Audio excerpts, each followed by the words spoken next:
welcome to my next video in Formula Fangirl. That's me. So today I'm going to be covering the round 2 Formula E race in Marrakesh, and it was extremely exciting. I've got lots of exciting content to bring you and I can't wait to get started. But before I do, there's something I would like to share with you. So yesterday was a very exciting day for me, my husband and my mother.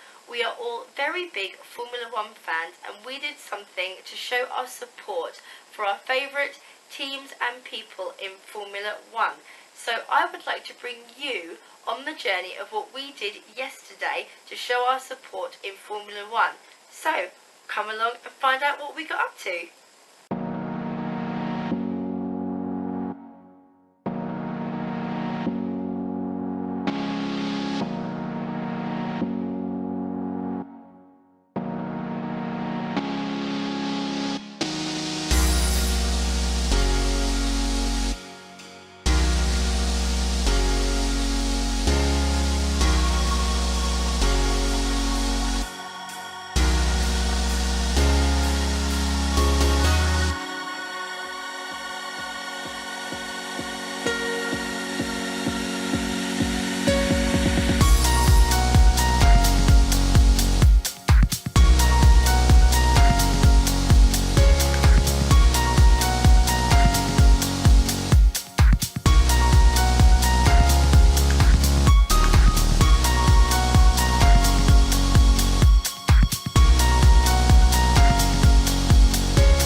So we just talked about how exciting qualifying was, but the E-Prix gets even better. So I've got a lot of notes here because I tried to bring the best action to you. So bear with me if things start jumping into one. But you know, at the start of races when you've got those commentators and they're like, and this happened, and this happened, and this happened. I'm trying not to be like that, I promise, but I do have a lot of information to get through. So let's get started. So the race begun and John Verne goes for an overtake because he was in second place, but unfortunately That didn't work out for him. He literally, I think he basically nipped the back of Sam Bird or something like that, and he spun. And because of that, you literally saw the cars part like waves. It was a little bit like that Bible reference where like you see the person put his hands up, the water goes like that, all the cars literally just went shoo, like this, and everyone had to try and avoid John Eric Byrne. So unfortunately he went from second all the way back down to something like place 18th. So for John Eric Byrne, that was a really, really terrible start. And because of this, the two HWA drivers collided. So even before lap 1 had got underway, that was it for Stoffel Vandoorne. His luck went from bad to worse. So his car stopped in qualifying and he didn't even make it round one time on the track of the race. So unfortunately for Stoffel, that was it. But Sam Bird still managed to keep in the lead, which was fantastic for him.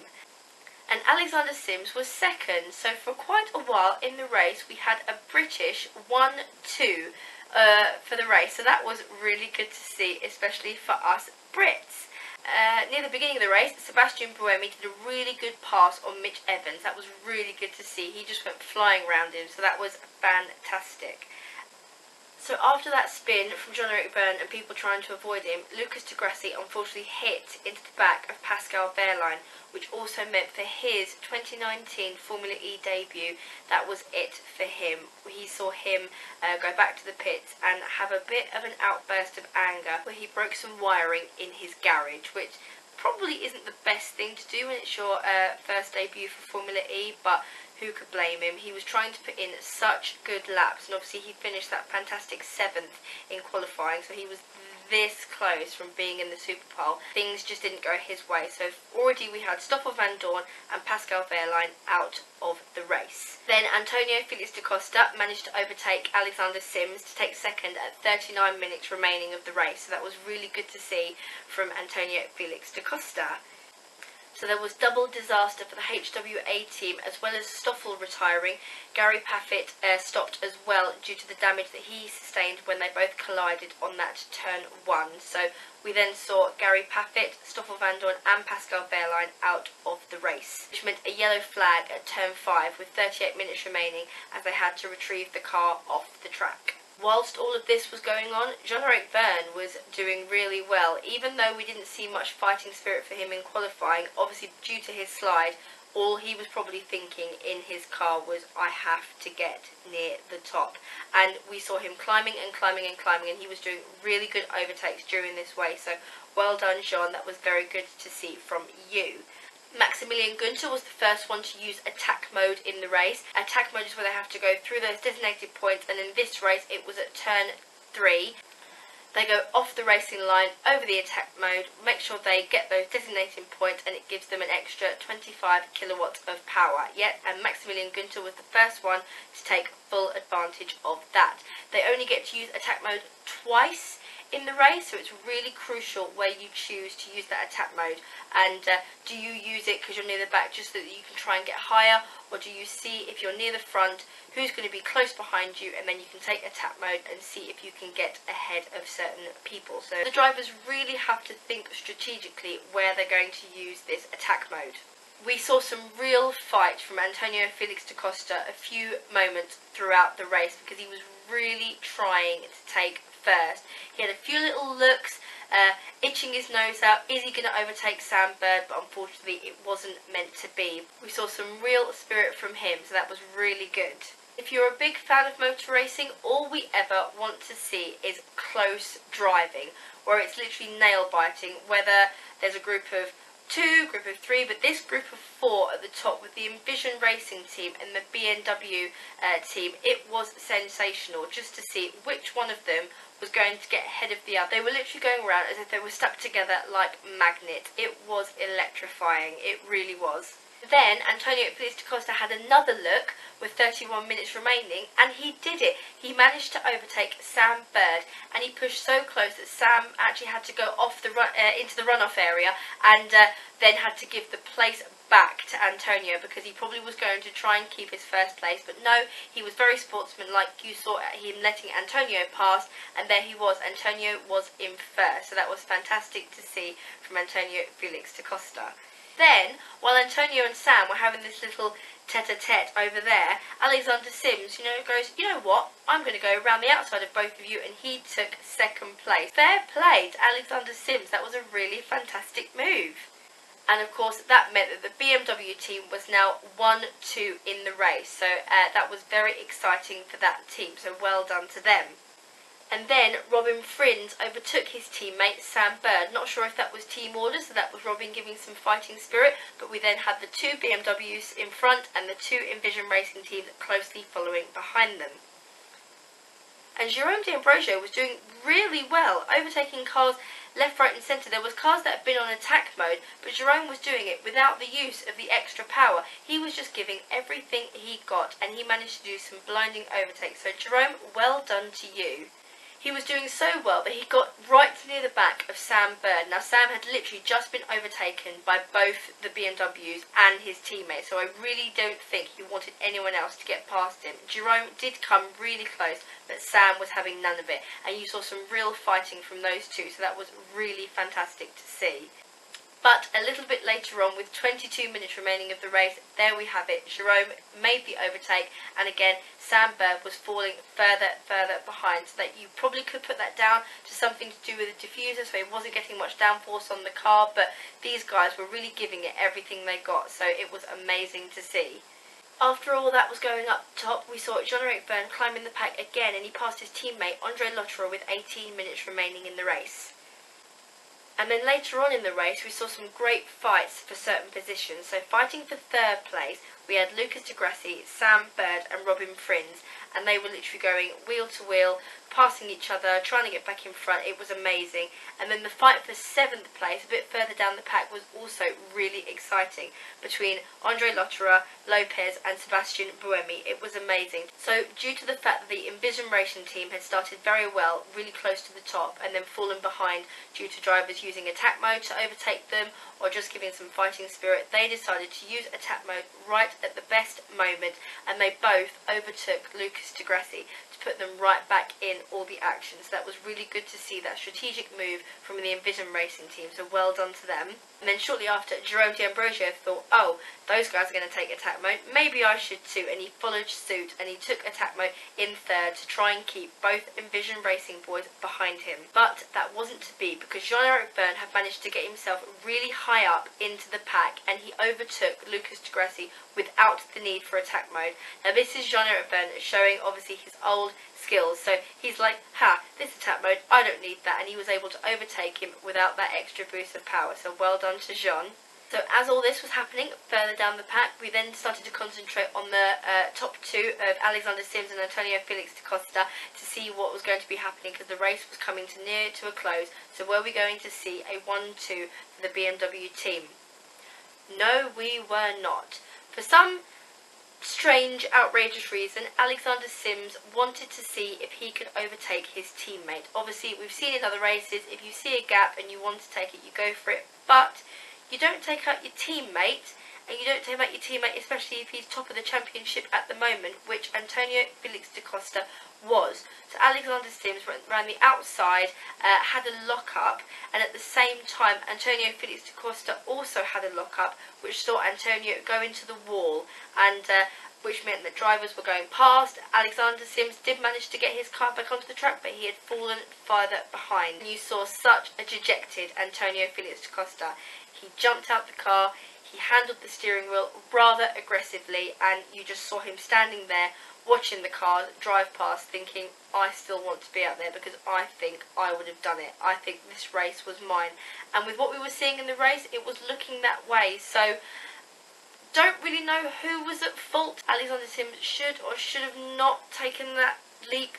We'll never know really, but unfortunately the race just wasn't meant to be for Antonio, so I'm very sorry for him, but let's concentrate on what happened after this incident. But due to that, we had a safety car. So for people that were further down the line, they were thinking, yes, here we are, safety car, we are now all going to bunch up and it's all for the taking. and this was with only 7 minutes remaining. While the safety car was out, many of the cars decided to use attack mode, thinking that safety car was going to be coming in earlier than it did. And it was very unfortunate for some of the drivers actually, because the safety car stayed out for quite a while, and the attack mode wasn't waiting for the safety car to come in. That counter was going down, down and down, and I think that the drivers that managed to get attack mode at the beginning, all they got out of attack mode was only about 14 seconds.